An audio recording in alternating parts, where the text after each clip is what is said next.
ನಮಸ್ತೆ, ನೀವು ನೋಡ್ತಾ ಇದ್ದೀರಾ ತೇಜಸ್ ನ್ಯೂಸ್ ಕನ್ನಡ. ನಾನು ನಿಮ್ಮ ಸುಷ್ಮಿತಾ. ಸೊ ವೀಕ್ಷಕರೇ, ನಾವೀಗ ಬೀದರ್ನಲ್ಲಿದ್ದೀವಿ, ಬೀದರ ಭಾಗದ ಹೃದಯ ಭಾಗದಲ್ಲಿದ್ದೇವೆ. ಸೊ ಇವತ್ತಿನ ವಿಶೇಷತೆ ಏನಪ್ಪ ಅಂದರೆ, ಸೈಕಲ್ ಜೊತೆಗಿದ್ದೀನಿ. ಜೊತೆ ಅದರಲ್ಲಿ ಒಂದು ಕನ್ನಡಾಂಬೆಯ ಒಂದು ಧ್ವಜವನ್ನು ಇರಿಸಿರ್ತಕ್ಕಂಥ ಒಂದು ಸೈಕಲ್ ಇದೆ. ಸೋಲೋ ಸೈಕಲ್ ರೈಡರ್ ಅಲೆಮಾರಿ ಅನಿಲ್ ಅಂತಲೇ ಖ್ಯಾತಿಯನ್ನು ಪಡೆದಿದ್ದಾರೆ. ನಮ್ಮ ಜೊತೆಗಿದ್ದಾರೆ. ಸೊ 31 ಜಿಲ್ಲೆಗಳಲ್ಲಿ, ಕರ್ನಾಟಕದ ಒಂದು 31 ಜಿಲ್ಲೆಗಳಲ್ಲಿ, ಈಗಾಗಲೇ 22 ಜಿಲ್ಲೆಗಳಲ್ಲಿ ಪ್ರವಾಸವನ್ನು ಕೈಗೊಂಡಿದ್ದಾರೆ. ಸೋಲೋ ಸೈಕಲ್ ರೈಡರ್ ಆಗಿ ಸೈಕಲ್ ಮೇಲೆ ಇಡೀ ಕರ್ನಾಟಕದ ಪ್ರವಾಸವನ್ನು ಕೈಗೊಳ್ತಾ ಇದ್ದಾರೆ.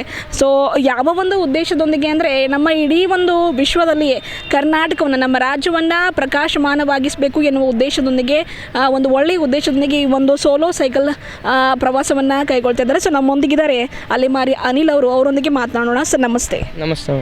ಹೇಗಿದ್ರಿ ಅನಿಲ್ ಅವರೇ? ಚೆನ್ನಾಗಿದೆ ನಾನು. ಸೊ ನಿಮ್ಮ ಹಿನ್ನೆಲೆ ಅಥವಾ ನಿಮ್ಮ ಒಂದು ಪರಿಚಯ ಹೇಳೋದಾದರೆ ಎಲ್ಲಿಯವರು ಅಂತ?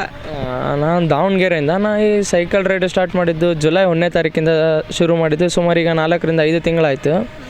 ಈ 5 ತಿಂಗಳಲ್ಲಿ 22 ಜಿಲ್ಲೆ ಕವರ್ ಮಾಡಿ 23ನೇ ಜಿಲ್ಲೆ ಬೀದರ್ಗೆ ಬಂದಿದ್ದೀನಿ.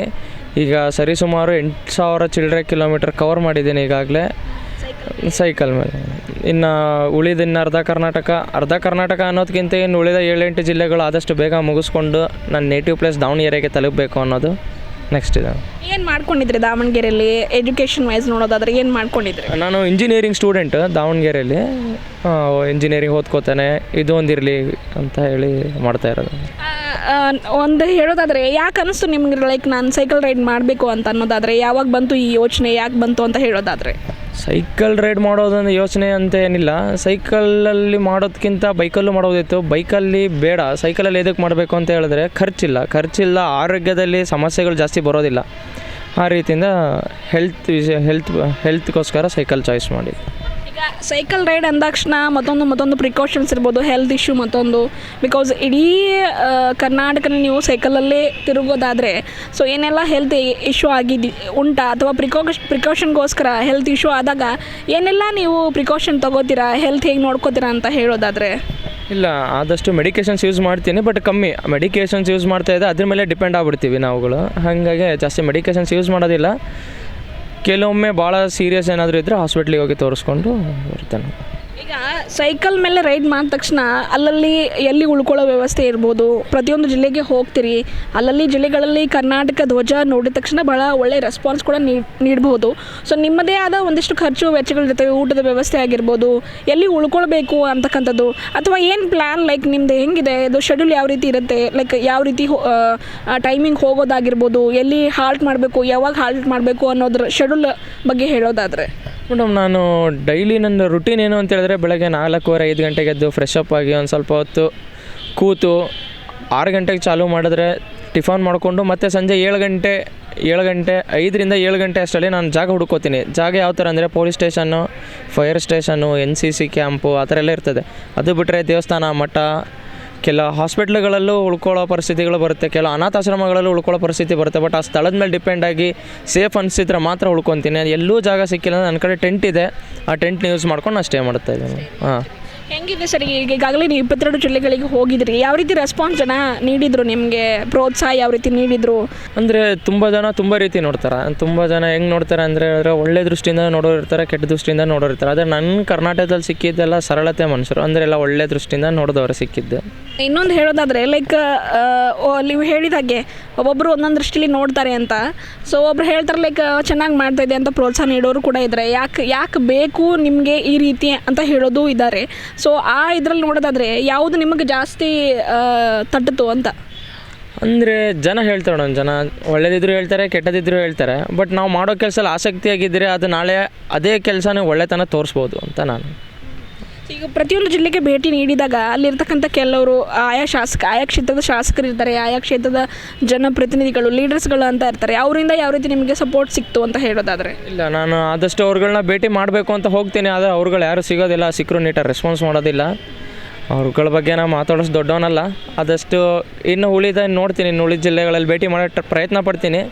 ಸಿಕ್ಕರೆ ನನ್ನ ಅದೃಷ್ಟ, ಸಿಗದೆ ಹೋದರೂ ಏನೂ ಮಾಡೋಕ್ಕಾಗಲ್ಲ.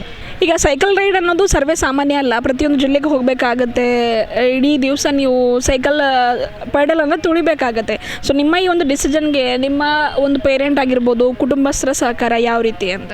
ಇಲ್ಲ, ನಮ್ಮ ತಂದೆ ತಾಯಿಗಳಿಗೆ ನಾನು ಇನ್ನೊಂದು ಏನಂತ ಹೇಳಿದ್ರೆ ಎಷ್ಟು ಥ್ಯಾಂಕ್ಸ್ ಹೇಳಿದ್ರೆ ಸಾಲದು. ಯಾಕೆ ಅಂತ ಹೇಳಿದ್ರೆ ಒಬ್ಬ ಮಗ ಊರು ಬಿಟ್ಟು ಇನ್ನೊಂದು ಊರಿಗೆ ಹೋಗ್ತಾನೆ ಅಂದರೆ ಅವ್ರಿಗೂ ಸಮಾಧಾನ ಇರೋದಿಲ್ಲ. ಅಂದರೆ ನನ್ನ ಮಗ ಏನೋ ಮಾಡ್ತಾನೆ ಅನ್ನೋ ಖುಷಿ ಮತ್ತು ಅಷ್ಟೇ ಭಯದಲ್ಲಿರ್ತಾರೆ. ಅಂದರೆ ಮನೇಲೆಲ್ಲ ಒಪ್ಪಿಗೆ ಇದೆ, ತಂದೆ ತಾಯಿ ತಮ್ಮ ಅವ್ರುಗಳೆಲ್ಲ ಒಪ್ಪಿಗೆ ಇದೆ. ಹಾಂ, ಇವಾಗಲೂ ರೆಗ್ಯುಲರ್ ಇರ್ತೇನೆ. ಹಾಂ, ಕಾಲೇಜಲ್ಲಿ ಫ್ರೆಂಡ್ಸ್ ಎಲ್ಲ ತುಂಬ ಸಪೋರ್ಟಿವ್ ಆಗಿದ್ದಾರೆ.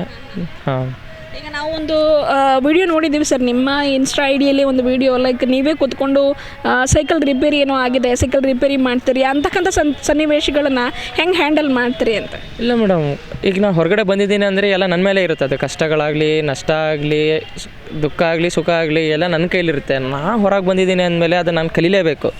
ನಾನು ನಂದು ನಾನೇ ಅನ್ನೋ ಥರ ಇರಬೇಕು ಹೊರಗಡೆ ಬಂದಾಗ. ಆ ರೀತಿ ಎಲ್ಲ ಪಂಚರ್ ಎಲ್ಲ ಆದರೆ ನಾನೇ ರಿಪೇರಿ ಮಾಡ್ಕೊತೀನಿ, ಏನೇ ಆದರೂ ನಾನೇ ಮಾಡ್ಕೊತೀನಿ, ಆ ಥರ. ಸೊ ಈಗ ಇನ್ನೊಂದು ವಿಡಿಯೋ ನೋಡೋದಾದ್ರೆ ಎಲ್ಲೋ ಹಣ ಕಳುವಾಯಿತು, ಅದೆಲ್ಲ ಸನ್ನಿವೇಶ ಬಂತು ನಿಮಗೆ. ಸೊ ಅವಾಗೆಲ್ಲ ಹೆಂಗೆ ಮ್ಯಾನೇಜ್ ಮಾಡಿದ್ರಿ ಅಂತ? ನಮ್ಮಲ್ಲಿ ಕಾರವಾರದಲ್ಲಿ ಸ್ವಲ್ಪ ಹಣ ಕಳುವಾಯಿತು. ಅಂದರೆ ಸುಮಾರು 4,000 ಹತ್ತಿರ ದುಡ್ಡಿತ್ತು, ಸ್ವಲ್ಪ ಕಿತ್ಕೊಂಡು ಹೋಗ್ಬಿಟ್ರು. ಸೊ ಅಲ್ಲಿಂದ ಸ್ವಲ್ಪ ದಿನ ನಾನು ಅಲ್ಲಿಂದ ಸರ್ವೈವ್ ಮಾಡೋಕ್ಕೆ ಭಾಳ ತೊಂದರೆ ಆಯಿತು. ಅಲ್ಲಿಂದ ನಾನು ಹುಬ್ಬಳ್ಳಿ ತನಕ ಬರೋ ತನಕನೂ ಭಾಳ ಪ್ರಾಬ್ಲಮ್ ಆಯಿತು. ಅಂದರೂ ಅದರಲ್ಲೇ ಬಂದಿದ್ದೀನಿ. ಎಲ್ಲ ನಮ್ಮ ಕನ್ನಡಿಗರ ಆಶೀರ್ವಾದದಿಂದ ಏನೋ ಮಾಡಿಕೊಂಡು ಸೇಫಾಗಿ ಬಂದು ತಲುಪಿದ್ದೀನಿ. ಸೊ ಊಟದ ವ್ಯವಸ್ಥೆ ಅಂತ ನೋಡೋದಾದರೆ ಯಾವ ರೀತಿ ಇರುತ್ತೆ ನಿಮ್ಮದು ಊಟದೆಲ್ಲ ವ್ಯವಸ್ಥೆ? ಹೆಂಗೆ ಮಾಡ್ಕೋತೀರಿ? ಊಟದ್ದು ಅಂತ ಹೇಳಿದ್ರೆ ಮಾರ್ನಿಂಗ್ ಟಿಫನ್ ಮಾಡ್ತೀನಿ. ಬೆಳಗ್ಗೆ ಟಿಫನ್ ಮಾಡಿಕೊಂಡು ಮಧ್ಯಾಹ್ನ ಊಟ ಮಾಡಲ್ಲ. ಮಧ್ಯಾಹ್ನ ಊಟ ಕಡಿಮೆ, ಮಧ್ಯಾಹ್ನ ಊಟ ಮಾಡಲ್ಲ. ಸಂಜೆ ಒಂದು 7 ಗಂಟೆ ಅಷ್ಟರಲ್ಲಿ ಊಟ ಮಾಡಿಕೊಂಡು ರೆಸ್ಟ್ ಮಾಡಿಬಿಡ್ತೀನಿ. ಒಳ್ಳೆ ನಿದ್ದೆ ತೊಗೊಂಡ್ರೆ ನಾಳೆ ಬೆಳಗ್ಗೆ ಎದ್ದು ಅದೇ ರೂಟೀನ್ ಮತ್ತೆ ಸ್ಟಾರ್ಟ್ ಮಾಡ್ತೀನಿ. ಈಗ ನಿಮ್ಮ ಸೈಕಲ್ ಬಗ್ಗೆ ಒಂದಿಷ್ಟು ಸೈಕಲಲ್ಲಿ ಏನೇನೋ ನಿಮಗೆ ಅನುಕೂಲತೆ ಆಗ್ತಕ್ಕಂಥ ವಸ್ತುಗಳನ್ನ ಇರಿಸಿದ್ರಿ, ಅದರ ಬಗ್ಗೆ ಹೇಳೋದಾದ್ರೆ ಏನೇನು ಹೇಳ್ತೀರಿ? ಅಂದರೆ ಸೈಕ್ಲಿಂಗ್ ಮಾಡಬೇಕು, ಸೈಕಲ್ ಟೂರ್ ಮಾಡಬೇಕು ಅಂತ ಹೇಳಿದ್ರೆ ಅಚ್ಚುಕಟ್ಟಾಗಿ ಸ್ವಲ್ಪ ಬಟ್ಟೆ ಚೆನ್ನಾಗಿರೋದು ತಗೋಬೇಕು. ಯಾಕೆ ಅಂತ ಹೇಳಿದ್ರೆ ನಾವು ಒಂದು ಸತಿ ತೊಗೊಂಡಿದ್ದು ಮತ್ತೊಂದು ಸತಿ ತೊಗೊಳ್ಲಿಕ್ಕಾಗಲ್ಲ ಟೂರಿಂಗ್ ಮಾಡೋ ಟೈಮಲ್ಲಿ. ಈಗ ತೊಗೊಂಡು ಒಂದೇ ಸತಿ ಬ್ಯಾಗ್ ತುಂಬಿಕೊಂಡ್ರೆ ನಮ್ಗೆ ಹೋಜೆ. ಈಗ ತರೋದು ನೀಟಾಗಿ ತಂದು ಯೂಸ್ ಮಾಡಿದ್ರೇ ಆದಷ್ಟು ಒಳ್ಳೆಯದು ಅಂತ ಹೇಳ್ತೀನಿ. ಮತ್ತು ಎಲ್ಲರೂ ಟೆಂಟ್ ಮಾತ್ರ ಕ್ಯಾರಿ ಮಾಡಲೇಬೇಕು. ಟೆಂಟ್ ಕ್ಯಾರಿ ಮಾಡದೇ ಇದ್ದರೆ ಈಗ ಅದೇ ಒಂದು ಟೆಂಟ್ 2,500 ಆಗ್ತದೆ. ಈಗ ಅದೇ ಒಂದು ಲಾಡ್ಜಿಗೆ 1,500 ಬೇಕು ಒಬ್ಬ ಪರ್ಸನ್ ಉಳ್ಕೋತಾನೆ ಅಂತ ಹೇಳಿದ್ರೆ.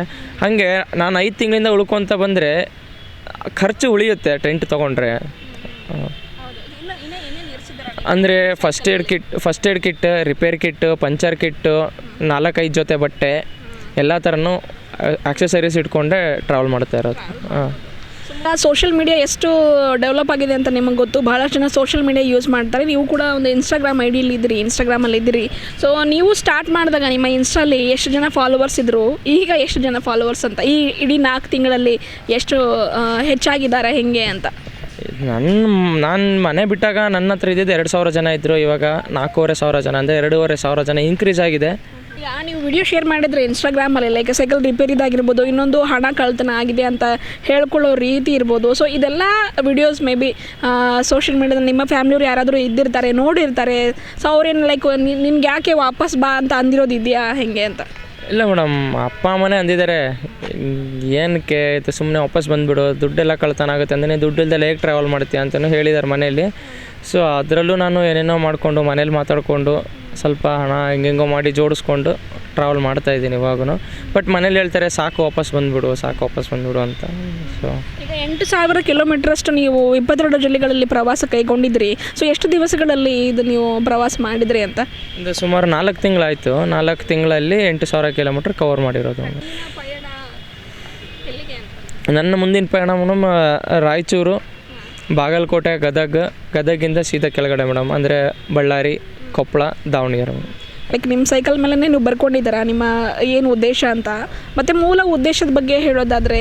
ಮೂಲ ಉದ್ದೇಶ ಅಂದರೆ ನಮ್ಮ ಕರ್ನಾಟಕದಲ್ಲೇ ಆಗಲಿ, ನಮ್ಮ ಭಾರತ ದೇಶದಲ್ಲೇ ಆಗಲಿ ರೈತ ಆತ್ಮಹತ್ಯೆ ಅನ್ನೋದು ತುಂಬ ಹೆಚ್ಚಾಗ್ತಾನೆ ಇದೆ ದಿನದಿಂದ ದಿನಕ್ಕೆ. ಆ ವಿಚಾರದಲ್ಲಿ ಎಲ್ಲ ಕನ್ನಡ ಶಾಲೆಗಳಿಗೂ ಭೇಟಿ ಕೊಟ್ಟು ಆ ಮಕ್ಕಳುಗಳ ಹತ್ರ ಮಾತಾಡ್ತಾಯಿದ್ದೀನಿ. ರೈತರು ಯಾಕೆ ಆತ್ಮಹತ್ಯೆ ಮಾಡ್ಕೊತಾರೆ ಅಂತ ಎಲ್ಲ ಮಕ್ಕಳ ಹತ್ರ ಮಾತಾಡಿಕೊಂಡು ಈ ಥರ ಯೋಜನೆಗಳಿವೆ, ಈ ಥರ ಯೋಜನೆಗಳು ಬಳಸ್ಕೊಳ್ಳಿ ಅಂತ ಹೇಳ್ತಾ, ಮತ್ತು ನನ್ನ ಮುಂದಿನ ಪಯಣಗಳು ಇದೆ ಕನ್ನಡ ಶಾಲೆಗಳಿಗೆ ಭೇಟಿ ಕೊಡ್ಕೊತ, ಜಿಲ್ಲೆಗಳಲ್ಲಾದರೂ ವಿಶೇಷ ಸ್ಥಳಗಳಿದ್ದರೆ, ವಿಶೇಷ ವ್ಯಕ್ತಿಗಳಿದ್ದರೆ ಅವ್ರನ್ನ ಭೇಟಿ ಮಾಡ್ಕೊತ, ಸ್ಥಳ ನೋಡ್ಕೊತ ನನ್ನ ಪಯಣ ಸಾಗ್ತಾನೆ ಇರುತ್ತೆ. ಇನ್ನೊಂದು ನಿಮ್ಮ ಈ ಒಂದು ಪಯಣದಲ್ಲಿ ನಿಮಗೆ ಯಾವತ್ತಾದರೂ ಅನಿಸಿದೆಯಾ ಸಾಕು ನಾನು ವಾಪಸ್ ಹೋಗ್ತೀನಿ, ಯಾಕೆ ಬೇಕಾಗಿತ್ತು ನನಗೆ, ಲೈಕ್ ನೀವು ಈಗ ಯೂತ್ ಇದ್ರಿ, ಯಂಗ್ ಜನ್ರೇಷನ್, ಕಾಲೇಜ್ ಅಂದ್ಕೊಂಡು ಮತ್ತೊಂದು ನೀವು ನೋಡ್ತಾ ಇದ್ರಿ ಇವಾಗೆಲ್ಲ ಯಂಗ್ ಜನ್ರೇಷನ್ ಯಾವ ರೀತಿ ತಮ್ಮ ಟೈಮನ್ನು ಸ್ಪೆಂಡ್ ಮಾಡ್ತಾರೆ, ಎಂಜಾಯ್ ಮಾಡ್ತಾರೆ. ಸೊ ಆ ಇದರಲ್ಲಿ ನೀವು ಈ ರೀತಿ ಸೋಲೋ ಸೈಕಲ್ ರೈಡ್ ಮಾಡ್ಕೊಂಡು ನೀವು ತಿರುಗ್ತಾ ಇದ್ದೀರಾ. ಸೊ ಯಾವತ್ತಾದರೂ ಅನಿಸಿದೆಯಾ ಅಂತ? ಇಲ್ಲ, ನಾನು ಫ್ರೆಂಡ್ಸ್ ಜೊತೆ ಎಂಜಾಯ್ ಮಾಡಬೇಕು ಅನ್ನೋದು ಇದೆ, ಜೀವನದಲ್ಲಿ ಸಾಧನೆ ಮಾಡಬೇಕು ಅನ್ನೋದು ಇದೆ. ಬಟ್ ಎರಡನ್ನೂ ಬ್ಯಾಲೆನ್ಸ್ ಮಾಡ್ಲಿಕ್ಕೆ ಒಂದೇ ಸತಿ ಆಗೋದಿಲ್ಲ. ಅದಕ್ಕೋಸ್ಕರ ಒಂದು ಸಾಧನೆ ಮಾಡುವ ಅಂತಲೇ ಹೊರಟು ಬಂದಿರೋದು. ಆದಷ್ಟು ಬೇಗ ತೋರಿಸ್ತೇನೆ ಜನಕ್ಕೆ ಏನು ಅಂತ ಹೇಳಿ. ಯೂತ್ಸಿಗೆ ಏನು ಹೇಳೋದು ಅಂದರೆ, ಈಗಿನ ಹುಡುಗರಲ್ಲಿ ಎಣ್ಣೆ ಕುಡಿತಾ ಸೇದೋದು ಎಲ್ಲ ಚಟದಲ್ಲಿ ಬಿದ್ದು ಹಾಳಾಗ್ತಾ ಇದ್ದಾರೆ ಹುಡುಗರು. ಈಗಿನ ಹುಡುಗರಿಗೆ ಎಷ್ಟು ಹೇಳಿದ್ರು ಅವ್ರ ತಂದೆ ತಾಯಿಗಳು ಮಾತೆ ಈಗಿನ ಮಕ್ಕಳು ಯಾರೂ ಕೇಳ್ತಾ ಇಲ್ಲ ಅನ್ನೋದು ಎಲ್ಲರೂ ಹೇಳ್ತಾ ಇದ್ದಾರೆ. ಬಟ್ ಯೂತ್ಸಿಗೆ ಹೇಳೋದಿಷ್ಟೇ, ಟೈಮ್ ವೇಸ್ಟ್ ಮಾಡ್ಕೋಬೇಡಿ. 25 ವರ್ಷದೊಳಗೆ ಏನು ಮಾಡೋದಿದ್ರೆ ನೀವು ಮಾಡಿ ತೋರಿಸಿ. ಅದರ ಮೇಲೆ ನಮ್ಮದು 21 ವರ್ಷ. ಸೊ ಈ ಏಜಲ್ಲಿ ಏನಾದರೂ ಮಾಡಿ ತೋರಿಸಿದ್ರೆ ಈ ಏಜಲ್ಲೇ ಮಾಡಿ ತೋರಿಸ್ಬೇಕು ಅಂತ ನಾನು ಅಂದರೆ ಮೇಡಮ್, ನಂದು ಸ್ವಂತ ಏನಾದರೂ ಚಿಕ್ಕದಾಗಿ ಅಂಗಡಿನೋ ಏನೋ ಇಲ್ಲ ಬಿಸ್ನೆಸ್, ಅದು ಬಿಟ್ಟರೆ ಒಬ್ಬ ರೈತ ಆಗಿ ಕೊನೆ ತನಕ ಇರಬೇಕು ಅನ್ನೋದು ಆಸೆ.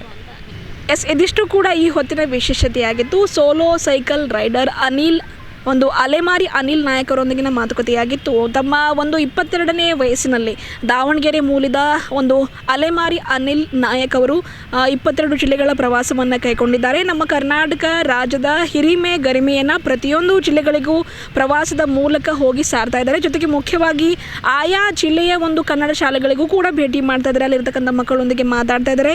ಕರ್ನಾಟಕದ ಹಿರಿಮೆ ಗರಿಮೆಯ ಜೊತೆಗೆ ರೈತರ ಸಮಸ್ಯೆಗಳ ಬಗ್ಗೆ, ರೈತರ ಕಷ್ಟಗಳ ಬಗ್ಗೆ, ಯಾವ ರೀತಿ ರೈತರು ಕಷ್ಟಪಡ್ತಾರೆ, ಯಾವ ರೀತಿ ಪರಿಶ್ರಮ ಪಡ್ತಾರೆ ಅನ್ನೋದರ ಬಗ್ಗೆ ಒಂದು ಆಯಾ ಶಾಲೆಯ ಮಕ್ಕಳೊಂದಿಗೆ ಚರ್ಚೆ ಕೂಡ ಮಾಡಿದರು. ಜೊತೆಗೆ 22 ಜಿಲ್ಲೆಗಳನ್ನು 4-5 ತಿಂಗಳಲ್ಲಿ ಅವರು ಪ್ರವಾಸ ಮಾಡಿದ್ದು ನಾವು ನೋಡ್ತಾ ಇದ್ದೀವಿ. ಈಗಿನ ಯೂತ್ಗಳು ಯಾವ ರೀತಿ ಸೋಷಿಯಲ್ ಮೀಡಿಯಾಗಳಲ್ಲೇ ಕೂಡ ವ್ಯಸ್ತರಾಗಿದ್ದಾರೆ. ಫೇಸ್ಬುಕ್ ಆಗಿರ್ಬೋದು, ವಾಟ್ಸಪ್ ಅಂತ, ಇನ್ಸ್ಟಾಗ್ರಾಮ್ ಅಂತ ಅದರಲ್ಲೇ ಕಾಲಹರಣ ಮಾಡ್ತಾರೆ. ಅಂಥದ್ರಲ್ಲಿ ತಮ್ಮದೇ ಆದ ಒಂದು ವಿಷನ್ ಇಟ್ಕೊಂಡು ಇಡೀ ಕರ್ನಾಟಕವನ್ನು ಒಂದು ಸೈಕಲ್ ಮೇಲೆ ಒಂದು ಕರ್ನಾಟಕದ ಕನ್ನಡಾಂಬೆಯ ಒಂದು ಧ್ವಜವನ್ನು ಇರಿಸ್ತಕ್ಕಂಥ ಸೈಕಲ್ ಮೇಲೆ ಒಂದು ರೈಡ್ ಮಾಡಿಕೊಂಡು ಪ್ರವಾಸವನ್ನು ಮಾಡ್ತಾ ಇದ್ದಾರೆ.